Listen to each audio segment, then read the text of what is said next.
नमस्कार, मैं हूं आपके साथ उमा पाल और आप देख रहे हैं स्टार न्यूज प्लस। आइए अब रुक करते हैं आज की कुछ खास खबरों पर।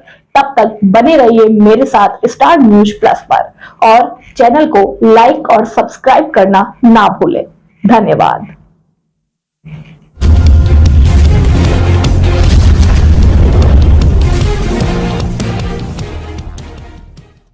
यानी रेवड़ी कल्चर को लेकर सुप्रीम कोर्ट ने कड़ी टिप्पणी की है। सुप्रीम कोर्ट ने सीधे तौर पर कहा है कि मुफ्त के पैसों और योजनाओं की वजह से लोग काम नहीं करना चाह रहे हैं, क्योंकि उन्हें जरूरत की तमाम चीजें मुफ्त में ही मुहैया हो रही हैं। कोर्ट ने आगे कहा कि लोगों को मुख्यधारा में लाने की ओर जोर दिया जाना चाहिए। सुप्रीम कोर्ट ने चुनाव जीतने के लिए फ्री की चीजों के ऐलान वाले ट्रेंड की कड़ी आलोचना की और कहा कि इस तरह की आकर्षक दिखने वाली योजनाओं से परजीवियों का एक वर्ग पैदा हो रहा है। Justice B R. गवाई और जस्टिस ऑगस्टीन जॉर्ज मसीह की पीठ शहरी क्षेत्रों में बेघर लोगों के आश्रय के अधिकार से जुड़े मामले की सुनवाई कर रही थी। कोर्ट ने सुनवाई के दौरान कहा कि जब चुनाव का ऐलान होता है तो लोग काम करने को तैयार नहीं होते, उन्हें बिना कोई काम किए मुफ्त राशन मिल रहा है। इन लोगों को मुख्यधारा के समाज का हिस्सा ना बनाकर क्या हम परजीवियों का एक वर्ग नहीं बना रहे हैं? बता दें कि सुप्रीम कोर्ट की ये टिप्पणी दिल्ली चुनाव के ठीक बाद सामने आई है, जब आम आदमी पार्टी और बीजेपी दोनों ही पार्टियों ने अपने अपने मैनिफेस्टो में फ्री वीज का ऐलान किया था। इसमें महिलाओं को हर महीने तय राशि, फ्री बस यात्रा, होली दिवाली पर फ्री सिलेंडर जैसे कई वादे शामिल थे। अब देखना होगा कि सुप्रीम कोर्ट की इस टिप्पणी से राजनीतिक पार्टियों के प्रचार पर क्या असर पड़ता है। चुनावों में मिले करारे झटके के बाद एक बार फिर कांग्रेस पार्टी के अंदर चिंतन मंथन शुरू हो गया है और पार्टी के अंदर बड़े बदलाव किए जा रहे हैं। कहा जा रहा है कि आगे के चुनावों के लिए जबरदस्त रणनीति बनाई जा रही है और राहुल गांधी की नई टीम तैयार की जा रही है। इसी के चलते कांग्रेस ने दो महत्वपूर्ण संगठनात्मक बदलाव किए हैं। पार्टी ने मध्य प्रदेश के झाबुआ विधायक और पूर्व मध्य प्रदेश यूथ कांग्रेस अध्यक्ष विक्रांत भूरिया को आदिवासी कांग्रेस का राष्ट्रीय अध्यक्ष नियुक्त किया है। वहीं पूर्व केंद्रीय मंत्री भक्त चरण दास को ओडिशा प्रदेश कांग्रेस कमेटी का अध्यक्ष बनाया गया। कांग्रेस के संगठन महासचिव के.सी. वेणुगोपाल ने दोनों नेताओं को नियुक्ति पत्र जारी किया और उन्हें तत्काल प्रभाव से अपने नए दायित्व संभालने का निर्देश दिया। कांग्रेस के संगठन महासचिव के.सी. वेणुगोपाल ने इन दोनों नेताओं की नियुक्ति को पार्टी के आगामी चुनावों और संगठनात्मक सुदृढ़ीकरण की दिशा में एक बड़ा कदम बताया है। वेणुगोपाल ने कहा कि विक्रांत भूरिया और भक्त चरण दास के नेतृत्व से पार्टी को न केवल आदिवासी समुदाय बल्कि ओडिशा में भी मजबूती मिलेगी। इन नियुक्तियों से कांग्रेस के संगठन को नई ऊर्जा मिलने की उम्मीद जताई जा रही है और ये निर्णय पार्टी के आदिवासी और क्षेत्रीय नेतृत्व पर जोर देने की दिशा में महत्वपूर्ण कदम है। वहीं इस बदलाव की खबर आते ही बीजेपी खेमे में खलबली मच गई है और बीजेपी नेताओं की धड़कनें बढ़ गई हैं, क्योंकि जब जब पार्टी में चिंतन मंथन होता है, पार्टी अपनी खामियों पर काम करके और मजबूत होती है और इसका असर तुरंत ही चुनावों में दिखता है। ऐसे में अब राहुल गांधी की ये नई टीम क्या कमाल करेगी, ये देखने वाले। नरेंद्र मोदी इस समय अमेरिका दौरे पर है और उनका ये दौरा सुर्खियों में बना हुआ है, जहां भारतीय अवैध प्रवासियों की अमेरिका से वापसी को लेकर विवाद छिड़ा हुआ है। विपक्ष इस मुद्दे को लेकर मोदी सरकार के रवैये पर सवाल उठा रहा है।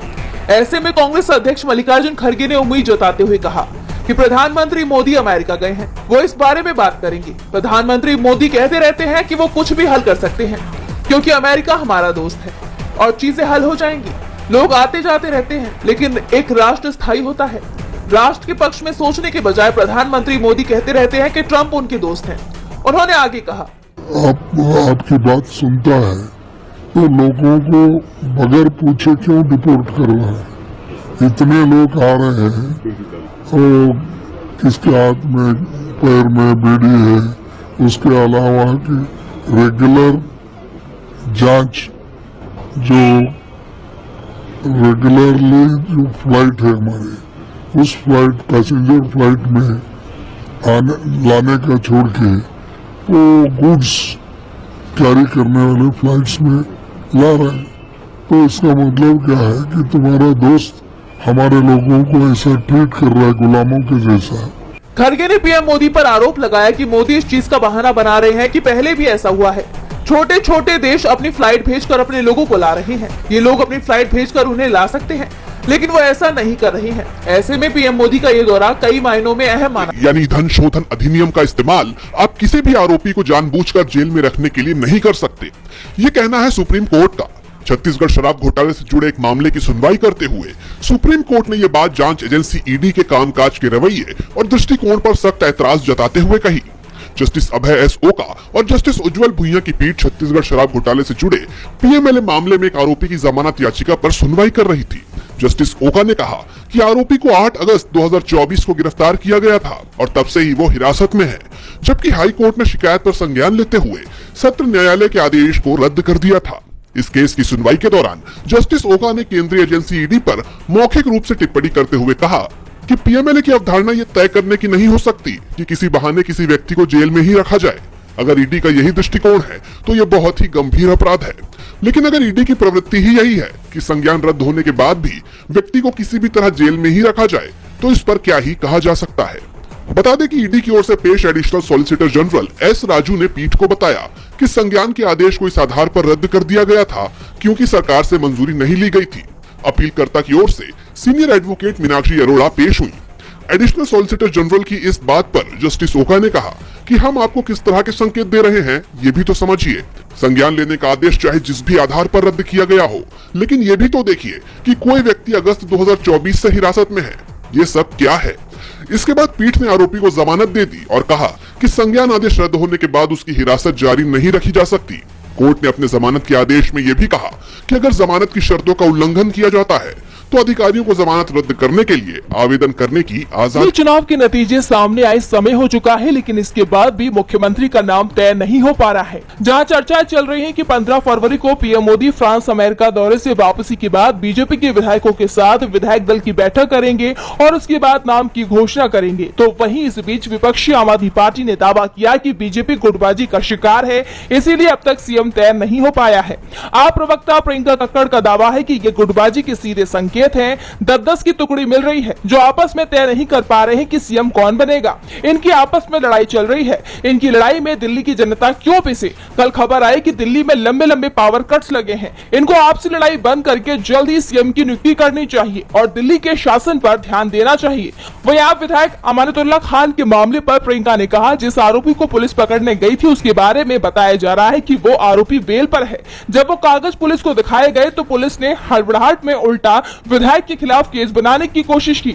यह बीजेपी का पुराना पैटर्न रहा है कि वो अपनी एजेंसियों का दुरुपयोग करती है। पुलिस अगर सीरियस है तो उन्हें ये पता करना चाहिए कि अरविंद केजरीवाल पर किन लोगों ने पथराव किया था, वे कौन लोग थे, उनके खिलाफ जांच करे।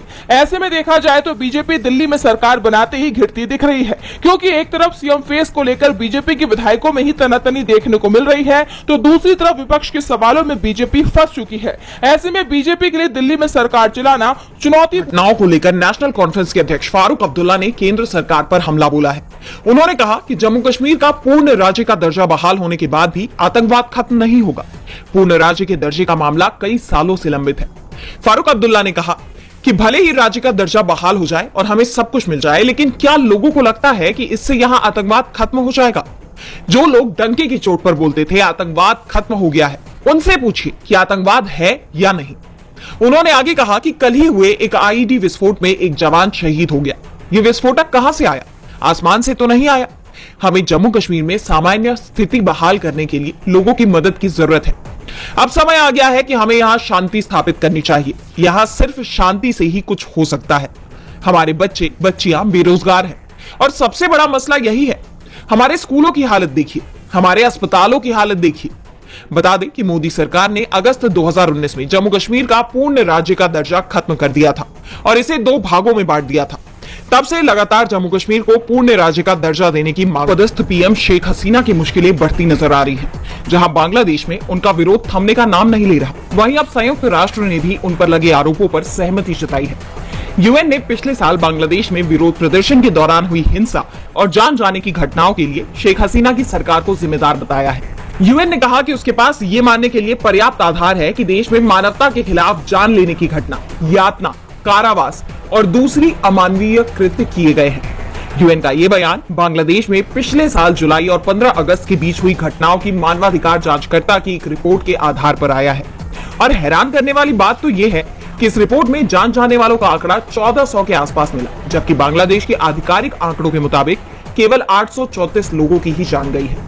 यूएन की रिपोर्ट में कहा गया है कि इस छात्र आंदोलन में महिलाओं को हिस्सा लेने से रोकने के लिए उनके शोषण की भी धमकी दी गई। इस रिपोर्ट में कहा गया कि ये हिंसा बांग्लादेश सरकार के देशव्यापी विरोध के बावजूद सत्ता पर काबिज रहने के लिए उनकी एक सोची समझी और सुनियोजित रणनीति थी। जांच में यह भी पाया गया कि शेख हसीना के नेतृत्व वाली सरकार, उनकी पार्टी अवामी लीग, बांग्लादेश की खुफिया और सुरक्षा एजेंसी भी इन हिंसक हमलों में कथित तौर पर शामिल थी। इस रिपोर्ट ने शेख हसीना की देश वापसी की संभावनाओं पर हमेशा के लिए ब्रेक लगा दिया है। आपको बता दें कि यूनूस सरकार लगातार भारत से शेख हसीना के प्रत्यर्पण की मांग कर रही है। बांग्लादेश में हसीना के खिलाफ कई मुकदमे दर्ज किए गए हैं, लेकिन अब तक उनकी वापसी को लेकर तस्वीर साफ नहीं।